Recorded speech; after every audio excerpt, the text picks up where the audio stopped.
Ya, halo, selamat pagi rekan-rekan mahasiswa. Kita lanjutkan perkuliahan kita untuk week 3 atau minggu ketiga, yaitu mengenai HTML5. Jadi di minggu yang kedua, kalian sudah mempelajari penggunaan tag-tag HTML dasar dengan menggunakan HTML4. Nah, sekarang kita di minggu ini akan fokus menggunakan tag-tag HTML5. Nah, learning objective atau tujuan pembelajaran di minggu ketiga ini ada 4 bagian, ya. Intinya sebenarnya adalah bagaimana kalian dapat membedakan ya penggunaan tag HTML4 dengan tag HTML5 dan fitur-fitur yang baru yang dapat mempermudah Anda dalam pengembangan situs web. Nah, jikalau kita lihat dari sejarah perkembangan HTML, ya, mulai dari pertama sekali HTML digunakan di tahun 91, kemudian di tahun 97, perhatikan, HTML4 sudah ditemukan, ya, perkembangannya, kemudian sangat signifikan pada tahun 2009, ditemukannya HTML5, kemudian dipublikasi dan dipergunakan, dan beberapa fitur yang terkait HTML5 dapat kita bisa perhatikan di sini ada mengenai semantik, ya, semantik tag di sini sebenarnya lebih ke arah penggunaannya ke layout, ya. Kemudian ada offline storage, di sini ada local storage yang nanti akan digunakan untuk menyimpan cookies ataupun session. Kemudian ada device access, connectivity, kemudian multimedia, ada 3D graphics, ya di sini sangat-sangat mendukung ya penggunaan dari HTML5 sebagai dasar untuk pengembangan sebuah game. Kemudian juga mengenai performansi dari HTML5 itu sangat signifikan berbeda dengan HTML4 ya, terutama khusus untuk rendering gambar atau grafik ya. Kemudian ada HTML5 juga support atau mendukung untuk CSS3 ya. Nah, sebelumnya kalian juga sudah pasti tahu mengenai HTML5. HTML5 itu adalah markup language yang tujuannya adalah untuk sebuah struktur konten ataupun menampilkan konten di dalam website ya.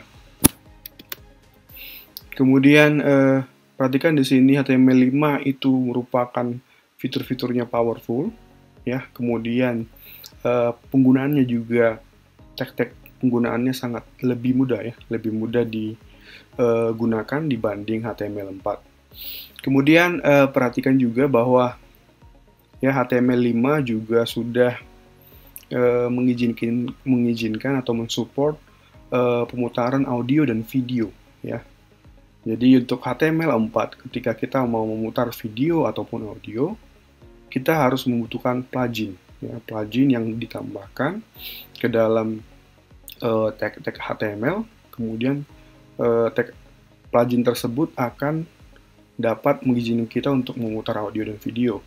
Sedangkan di HTML5 dengan menggunakan tag audio dan tag video, kita sudah dapat memutar file audio dan video. Kemudian HTML5 juga sudah dapat mempermudah kita dalam menggambar ya bentuk-bentuk ya.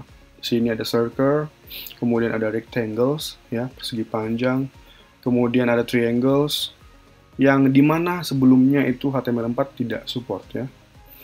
Nah, di sini saya sebutkan tadi mengenai HTML5 ya sudah support dengan semantic web, semantic tag maksud saya. Ya, di sini penggunaan header, footer dan navigasi ya untuk penggunaan atau membentuk sebuah layout dalam pengembangan situs web. Ya. Kemudian HTML5 juga ya menyediakan local storage ya dengan tujuan untuk menyimpan cookies dan session.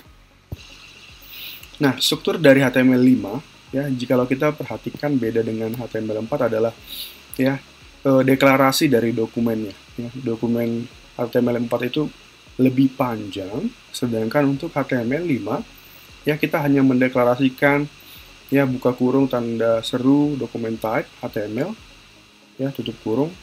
Ya ini sudah pasti versi dari HTML yang ada versi HTML5 ya. Kemudian ada tag HTML pembuka dan penutup ya, kemudian ada juga meta karakter, UTF-8. Ya, perhatikan apa makna dari UTF-8 pada pertemuan sebelumnya. Kemudian ada title dan tag head, ya.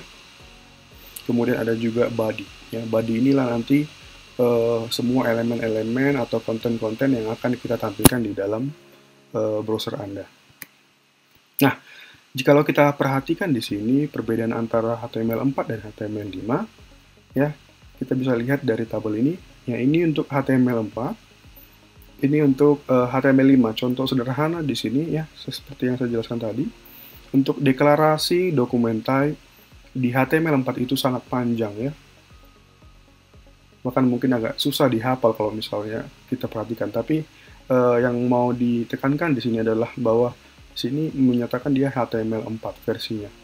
Sedangkan untuk yang versi HTML5 itu lebih disederhanakan, ya, lebih disederhanakan, penulisannya hanya menggunakan dokumen type HTML. Ya, berikutnya juga di sini, ya, perhatikan audio dan video are not part of HTML4. Ya, seperti yang saya sebutkan tadi, kita harus menggunakan plugin untuk, ya, mengembed sebuah audio dan video di HTML4. Ya, sedangkan audio dan video di HTML5 itu sudah bagian dari tag-nya. Ya. Kemudian untuk vektor grafis, ya, di HTML4 itu biasanya menggunakan Flash atau Silverlight, ya, teknologi seperti itu. Sedangkan di HTML5, vektor grafik itu sudah menjadi bagian dari HTML5, ya. Nanti kita akan melihat penggunaan dari SVG dan Canvas, ya. Berikutnya adalah penggunaan dari geolocation, ya. Geolocation di dalam HTML4 itu tidak disupport. Ya, sedangkan di HTML5, ya, kita bisa menggunakan geolocation API yang menjadi fitur baru di HTML5. Ya, jadi kita dapat mengidentifikasi di sini lokasi dari penggunaan browser yang ada di pengguna. Ya. Kemudian HTML5 di sini HTML4, ya, ini ada kesalahan. HTML4 itu menggunakan cookies, sedangkan HTML5 itu dia menyediakan local storage, tempat penyimpanan cookiesnya, ya, dan ini lebih besar kapasitasnya biasanya, ya. Kemudian di HTML4, ya, tidak diizinkan atau tidak diperbolehkan untuk, ya, menulis atau membentuk sebuah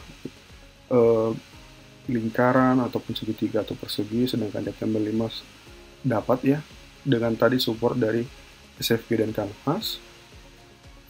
Kemudian di sini perhatikan di HTML4 tidak diizinkan JavaScript di running atau dijalankan atau dieksekusi di belakang browser, sedangkan di HTML5, ya, di sini sudah dapat karena nanti ada fitur JS web worker-nya, ya, JavaScript itu dapat di running di background. Ya, sedangkan HTML4 itu, ya, biasanya itu bekerja pada di browser-browser yang lama. Sedangkan HTML5 itu sudah disupport oleh banyak browser saat ini. Nah, kita masuk mengenai penggunaan dari HTML layout teknik. Ya, ada 4 nanti yang akan saya jelaskan bagaimana cara membentuk sebuah layout di dalam pengembangan situs web.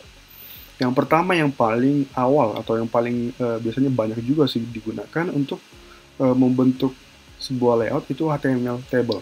Jadi nanti di praktikum kita akan mengulang kembali penggunaan tag table, ya. Tapi di sini disarankan sebenarnya tag table itu tidak sebagai tools untuk membuat layout, ya, karena sebenarnya table itu, ya, digunakan untuk sebenarnya menampilkan data-data yang berbentuk tabular, ya. Kemudian ada juga berikutnya mengenai penggunaan CSS float property. Ya, nanti kita akan pelajari di week-week berikutnya. Tapi di sini perhatikan bahwa untuk membuat sebuah web, ya, dapat menggunakan CSS float dalam propertinya, ya. Nah, kerugiannya atau kekurangan dari penggunaan teknik ini adalah floating element are tied to the common flow, which may harm the flexibility. Jadi fleksibilitasnya sebenarnya dalam penggunaan CSS float itu sangat bisa dibilang sederhana, ya. Jadi susah untuk mengatur-ngatur bentuk atau dokumen dari sebuah layout. Kemudian berikutnya adalah CSS Framework. Ya, di sini sebenarnya ini paling disarankan karena dia ya mendukung kita untuk membuat layout itu lebih cepat. Ya, ada banyak contoh-contohnya atau framework nanti yang kita akan gunakan. Salah satunya adalah Bootstrap. Ya. Kemudian penggunaan dari CSS Flexbox, di mana di sini Flexbox itu adalah ya fitur baru dari CSS 3 untuk membuat sebuah layout. Ya. Nah, kekurangannya apa di CSS Flexbox ini? Ya, dia tidak support Internet Explorer. Gitu, tapi sebenarnya itu tidak jadi masalah karena kebanyakan orang sudah menggunakan browser-browser baru. Nah, sebelumnya ya kita perhatikan di sini HTML layout element. Ya, untuk HTML5 sudah banyak mendukung mengenai layout, khususnya untuk membentuk sebuah layout. Ya, ada tag-tag tambahan ya yang semantik baru, yaitu header. Ada header untuk mendefinisikan dia adalah sebuah header dalam sebuah dokumen. Ya, kemudian navigasi, section, articles, aside, ya itu yang di sini biasanya pengumuman atau yang lainnya, footer, details dari sebuah artikel, kemudian summary, ya ini adalah heading dari details elemen. Nah, jikalau kita perhatikan perbedaan ketika kita menggunakan HTML dan HTML4 dan HTML5, ya pada HTML4 itu strukturnya kita menggunakan tag div. Ya, tag div di sini adalah sebuah tag di mana kita bisa mengkategorikan ya, atau bisa dibilang membuat section ya, bagian mana yang menjadi header, bagian mana menjadi menu dan footer seperti itu. Ya, kemudian nanti akan diatur juga, bisa diatur dengan penggunaan CSS. Nah, untuk HTML5 kita tidak perlu lagi menggunakan tag-tag div ya. Jadi kita langsung menggunakan tag-tag HTML sebagai section atau bagian dari headernya, kemudian bagian dari navigasinya, dan bagian dari footernya. Ya, contoh dari penggunaan tag HTML4 dan tag HTML5 ya, kita lihat perbedaan dari penggunaannya. Ini HTML4 ya, kita definisikan div-nya ya. Jadi div ini tadi yang menjadi bagian, ini bagian header kita kelompokkan. Kemudian ada div menu, kita kelompokkan ini jadi suatu kelompok untuk navigasi menu. Ya. Kemudian di sini ada post ya. Post header 1, post header 2. Ya, ini menjadi postingan dari penggunaan HTML4. Kemudian yang terakhir ada penggunaan div. Ini menjadi bagian dari footernya. Ya. Nah, perhatikan di HTML5 ya, kita tidak perlu lagi menggunakan div ya. Di dalam tag langsung aja kita definisikan header-nya ya, kemudian navigasinya kita bentuk ya seperti ini ya, ada daftar-daftar, link, home, about, contact. Kemudian ada section ya, section di sini ada artikel-artikelnya, ada header-nya ya. Header ini kita cantumkan judul dan sub artikelnya. Kemudian di bawahnya ini ada paragrafnya, isi dari artikel. Ini untuk yang section bagian 1, kemudian ini ada bagian yang 2. Ya, kemudian tag penutup footernya yang menjadi bagian bawah dari sebuah layout ya. Nah, kalian perhatikan di sini ini tag new semantic untuk struktural elemen dalam membentuk sebuah layout yang ada di HTML5. Nanti kalian bisa coba penggunaannya di praktikum. Nah, di HTML5 ya ada beragam new input yang baru, new input types yang baru ya. Kalau misalnya kita sudah pelajari sebelumnya itu kebanyakan di sesi minggu kedua kita menggunakan input type text yang paling banyak ya. Tapi di sini perhatikan ada banyak inputan baru yang bisa nanti kita gunakan ya, fitur dari HTML5. Contoh di sini ada color ya, kita bisa dapat memilih nanti warna sebagai inputan user. Kemudian ada date time local. Kemudian email ya, input types email itu menjadi fitur baru ya ketika misalnya inputan user tidak sesuai dengan format email, maka HTML5 itu akan memvalidasi masukan dari user tersebut ya. Nah, di samping input types-nya, kita perhatikan juga atribut-atribut dari input types-nya ya. Ada new attribute untuk input types. Di sini ada autocomplete ya, autofocus, kemudian form. Nah, perhatikan sebenarnya yang banyak nanti digunakan untuk memvalidasi inputan adalah ya min max dari atau masukannya, minimum dan maksimum value-nya. Kemudian kita bisa juga membentuk pattern-nya atau format dari inputan user. Kemudian ada placeholder. Placeholder ini sebenarnya membantu user untuk mengisi ya deskripsi dari sebuah inputan. Nah, kemudian biasanya yang paling penting ya ini required. Dalam artian input type tersebut harus diisi. Nah, kalau misalnya tidak diisi, dia tidak bisa misalnya akan step berikutnya. Ya, dia akan memunculkan pesan error. Nah, untuk form element, ada 3 bagian yang diperkenalkan di HTML5. Ada data list, ya, sebenarnya ini mendefinisikan opsi untuk inputan. Kemudian ada keygen, ya, di sini ada key pair generator field untuk sebuah form. Ya, sebenarnya ini bermanfaat nanti ketika belajar mengenai keamanan informasi dalam sebuah HTML web. Nah, berikutnya ada penggunaan output. Nah, di mana di sini output ini ya, perhatikan ketika menggunakan tag output ya, dia hanya menampilkan hasil dari kalkulasi yang ada di tag output tersebut. Nah, misalnya kita tambahkan 5 tambah 5, maka hasilnya akan dimunculkan ya.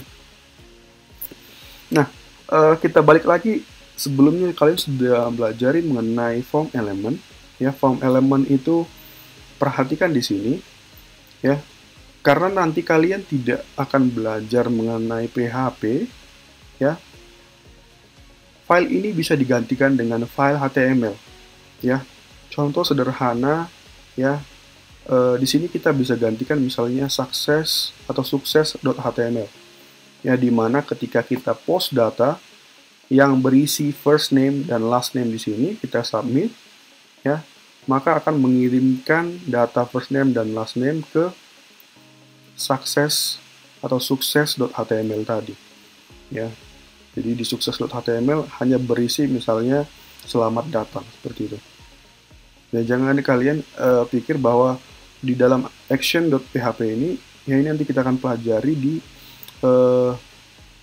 mata kuliah PSW2 ya, karena berhubung di sini sebenarnya sudah mengenai dinamis web, karena dia memparsing data dari satu form ke file PHP ya. Tapi nanti kita akan pelajari itu di semester 2. Nah, sekali lagi saya ingatkan bahwa default dari metode ya untuk form itu adalah get. Jadi ketika kalian tidak definisikan ya metodenya, maka otomatis sebenarnya dia adalah get, dan hasilnya nanti data yang akan disubmit atau dikirimkan itu akan muncul di address page atau di browser tersebut, akan muncul seperti ini ya, action page PHP, kemudian ya data-data yang dikirimkan. Nah, perhatikan untuk form data di dalam URL itu berbentuk nama dan value. Contoh seperti ini namanya, first name, kemudian Miki itu sebagai value-nya. Dan ini akan secara berpasang-pasangan. Nah, panjang dari URL itu sebenarnya terbatas ya, sekitar 3000 karakter. Ya, jadi sebenarnya penggunaan get ini tidak disarankan ketika kita mengirimkan data-data sensitif. Contohnya di sini perhatikan kalau misalnya kita mau melakukan login, ya, kita masukkan username dan password. Ya, secara otomatis sebenarnya nanti akan muncul password yang kalian isi. Ya, karena disebutkan di sini will be visible in the URL, akan muncul di URL-nya. Ya, makanya biasanya ya penggunaan POS itu sangat direkomendasikan untuk melakukan submit form ya dari satu form web pages ke form yang lainnya. Ya. Ini ya, jadi sangat disarankan menggunakan POS, terutama ketika kita mengirimkan data-data yang bersifat sensitif ataupun personal information atau data-data yang bersifat personal. Kemudian untuk penggunaan POS, ya, data-data itu tidak akan ditampilkan di URL-nya. Ya. Kemudian POS itu tidak memiliki limited size, jadi kapasitasnya tidak ada, dan can be used to send large amount of data. Jadi kita bisa mengirimkan jumlah data yang sangat banyak. Kemudian form submission with POS, ya, ini kelemahan dari metode POS sebenarnya ya, cannot be bookmark. Kita tidak bisa bookmark di dalam browser kita, sedangkan tadi ya untuk penggunaan get ya, ketika misalnya user ingin melakukan bookmark ya, ketika misalnya kita mau mengklik kembali ya hasil dari get tersebut ya, maka ini akan mempercepat proses sebenarnya. Tapi sedangkan penggunaan POS dia tidak bisa karena URL-nya tidak lengkap ya. Nah, sebelumnya juga sudah kita pelajari mengenai penggunaan field set dan legend ya, di mana nanti dia sebenarnya mengkategorikan bagian-bagian data ya. Contoh di sini penggunaan profil ya, ini data-data profil pribadi. Kemudian misalnya nanti kita tambahkan data-data sekolah kalian, SMA, contohnya seperti itu, dan data-data lainnya. Nah, di mana di pelajaran HTML ini untuk form itu sangat berdekatan atau berkorelasi dengan validasi. Ya, ketika user ingin menginput data atau memasukkan data, maka kita harus bisa memvalidasi inputan tersebut. Ya, di HTML5 ya sudah banyak fitur-fitur yang sangat mendukung kita untuk ya memvalidasi masukan user ya, sehingga disebutkan di sini ya data tersebut konsisten dan keamanannya sangat terjamin. Ya, validasi constraint untuk atribut ya dari inputan itu ada pattern, required, min, max, dan step, max length, and no validate ya. Nah, contoh-contoh penggunaan dari atribut form, perhatikan di sini, ini untuk melakukan ya namanya itu harus ada seperti ini. Jikalau tidak kita isi, maka akan muncul pesan error ya, please fill out this field. Nah, ini ketika kita menggunakan input type text, kemudian namanya adalah name, kemudian kita tambahkan aja required ya. Kemudian placeholder di sini ya menampilkan deskripsi untuk inputannya. Ya, kita harus isi apa di dalam field yang ada di sini. Ya. Dengan cara di sini placeholder sama dengan nama lengkap. Ya, berarti user tersebut atau pengguna harus mengisikan nama lengkap di field input nama di sini. Ya, kemudian pattern. Ya, di sini sebenarnya untuk mendefinisikan atau memvalidasi inputan teks yang ada polanya, ada patternnya. Ya, contoh di sini sederhana. Ya, panjang dari sebuah password itu harus misalnya 6, terdiri dari simbol dan angka-angka. Ya. Jadi di sini bisa memvalidasi password. Kemudian penggunaan form, ya di sini ada input tag is not always inside form tag, ya. Jadi sebenarnya nggak harus di dalam tag form. Jadi form ini bisa di dalam input type, ya. Nanti kalian bisa coba di dalam praktikum. Kemudian autocomplete, ya di sini sebenarnya untuk memberi suggestion, ya, berupa autocomplete yang bersifat suggestion. Kemudian di sini sebenarnya fiturnya bisa kita on-kan atau bisa kita off-kan, tergantung kalian nanti ya. Jadi sebenarnya apa inputan yang sudah masuk, beberapa akan muncul pilihan-pilihan dan kita bisa pilih. Kemudian ada berbentuk data list, Ya, sebenarnya ini lebih ke arah penggunaan drop down list. Ya, hampir sama seperti combo box. Ya.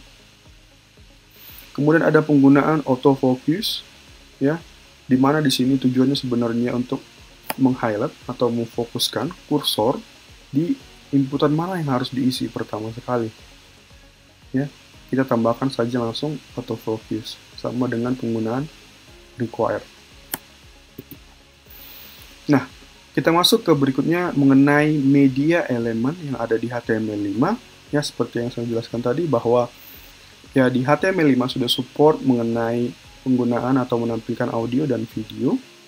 Ya, kemudian ada fitur-fitur lainnya juga, tag embedded, tag source, dan tag track ya.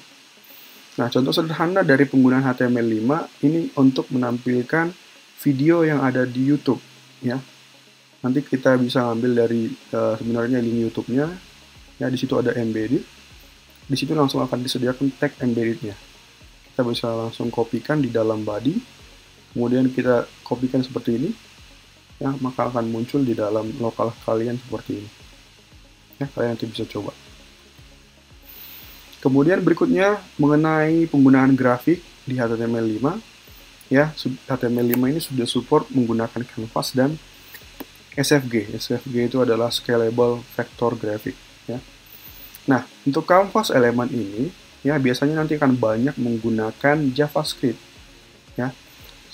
Dan canvas ini sebenarnya ada beberapa metode untuk di sini sebutkan ya menggambar paths atau arah atau garis, ya, boxes, kotak, kemudian circle, bisa menggambar teks dan bisa menambahkan gambar. Ya. Berikutnya untuk yang SVG, SVG itu tadi sebuah sebenarnya bahasa pemrograman atau sebuah markup language ya untuk mendescribe atau mendefinisikan ya dua dimensi grafik di dalam penggunaan tag HTML ya. Jadi nanti penggunaan DOM XML sangat bermanfaat ketika kita menggunakan SVG.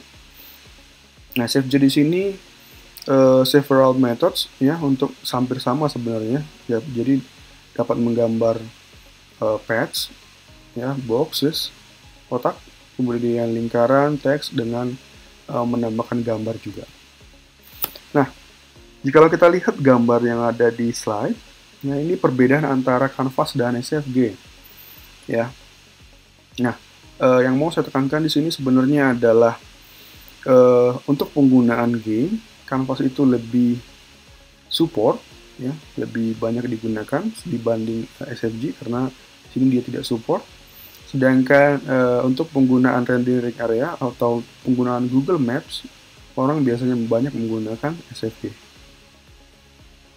Ya, jadi itu mungkin perbedaan yang sangat signifikan antara canvas dan SVG.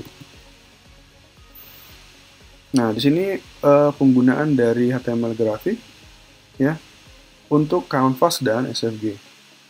Ya, ini penggunaan canvas. Nanti kalian bisa coba di praktikum ya. Hasilnya akan berbentuk seperti ini. Ya, jadi kegunaannya sebenarnya sama ya. Untuk menggambarkan bentuk-bentuk ya. Bisa berbentuk persegi, panjang, kemudian teks, warna. Kemudian ini juga ya, sama saja. Ya, SVG. Kemudian kita tambahkan ya linear gradientnya, kemudian kita tambahkan style-stylenya untuk menampilkan warnanya. Kemudian di sini eclipse-nya, ya. Kemudian kita tampilkan ya huruf di sini PSW1, ya. Kemudian akan hasil seperti ini, ya, berbentuk logo. Nah, berikutnya yang terakhir menggunakan HTML5 atau di sini disebutkan sebagai API, Application Programming Interface, yang dimana yang paling banyak digunakan itu adalah geolocation dan drag and drop. Ya, nanti sebenarnya yang berikutnya ini sangat bermanfaat ketika kalian sudah melakukan eksplorasi ya untuk back end proses ya di PSW2. Nah, kita perhatikan kompatibilitas dari penggunaan HTML5. Ya, di sini HTML5 itu paling rendah tidak support oleh Internet Explorer, ya. Sedangkan yang paling banyak itu menggunakan Google Chrome. Ya, ini untuk versi yang 43. Jadi sekarang mungkin versi browser kalian itu sudah lebih tinggi dibanding 43 ini. Ya, sampai di sini perkuliahan kita. Jadi saya harapkan kalian dapat melakukan eksplorasi ya terhadap buku-buku referensi yang ada di sini, terutama penggunaan HTML tutorial di W3 School ataupun di Tutorials Point. Ya, ya demikian kuliah kita di minggu ketiga ini. Ya, jika ada pertanyaan, kita nanti dapat diskusikan di grup. Dan selamat berjumpa di sesi berikutnya. Ya, selamat pagi semua.